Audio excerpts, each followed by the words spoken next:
I'm Kristine Leahy, and it's time for another edition of Best Thing I Heard This Week. Colin gave us his take on Andy Dalton. This is the classic example. If you're a guy and you're average looking, most people are kind of just normal, right? And you hang around guys that are less attractive, makes you look better. More attractive makes you look worse. But you look the same.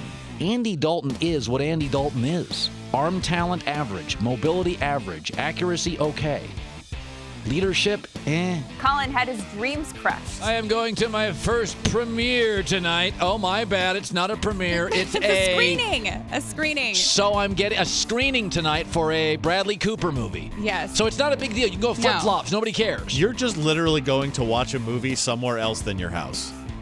Yeah, but this is a screening. I gotta see. What's the invite look like? Where'd you get it from? No, I got it from one of the big suits upstairs, and there were like four screenings. Colin, just so you know, everyone got that email. Yeah, I got that email too. I did too. You guys got that email? Yeah. Joel Klatt talked Cardale Jones and Ohio State. Cardale Jones is the wrong choice at quarterback. There's no he's not the guy. He's not the guy. And he's got a strong arm. That's great. He is not accurate. He doesn't make good decisions on short and intermediate routes. He doesn't fit the ball into tight spaces. He's 2 for 10 in the red zone with no touchdowns and only 1 rushing. And they've got a player sitting on the bench that last year in the scoring area threw for 60%, Colin, and accounted for 26 touchdowns in the red area. Why is J.T. Barrett not playing for Ohio State? Peter Schrager let us in on the dysfunction in the Dolphins organization. The Dolphins, when I say there's too many chefs in the kitchen, there's no kitchen big enough for what they have right now. Mike Tannenbaum is the former Jets GM. He comes from that world. He was hired as, the title is EVP of Operations. But they also have a team president and a guy named Tom Garfinkel. Now follow me here. Then they have a general manager, all right, and a guy, Dennis Hickey, who was hired before Tannenbaum was even there, and he's in charge of players, but Tannenbaum's the next GM, so he also wants to have... And then you've got Dawn Aponte, who's handling the money. There's literally a list of 12 people on their org chart that all have leadership roles. No one knows who reports to who. No one knows who has the ear of the owner, because they all have the ear of the owner. Big Baby Davis gave us his take on NBA personalities. KG doesn't like Dwight. Well, with KG, if you're on the other side of the opposite team, he doesn't like you anyway. So I can't stand Chris Humphries.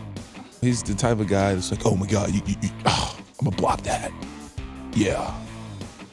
Does LeBron talk? No, not really. He just makes faces like, you like, what's wrong? Does he grunt? There's nothing from him? Only when he's doing well. But when I've been on those teams where we've locked him up. What's he like then? Pete Rose talked about facing former Dodger pitchers. So I was hoping to hit 200 off Sandy Koufax. I couldn't hit him. Listen, he had a great fastball. I can't do it. I could do it. All right, here he goes. He's moving to a melon on the set. He had a great fastball, right? And he had a curveball that broke like that. How in the hell are you going to hit that curveball? What about Don Sutton? Oh, I wore his ass out. Oh, yeah. Oh, man. Oh, I could have went up blindfolded and got hits off those guys. I mean, really. I mean, Ray Charles could hit Don Sutton.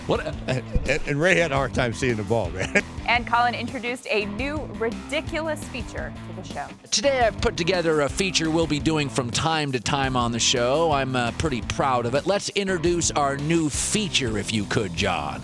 It's time for another edition of the Colin Can't Stand Derrick Rose and thinks he's the most overrated human being on the planet and a glorified shoe salesman, and it's a crock that he ever won an MVP award. And because everybody's always like, how wonderful he is, Colin wants to take every opportunity he can to destroy him. Update. Oh, listen to this story. This has been the Best Thing I Heard This Week. Tune in daily at noon Eastern.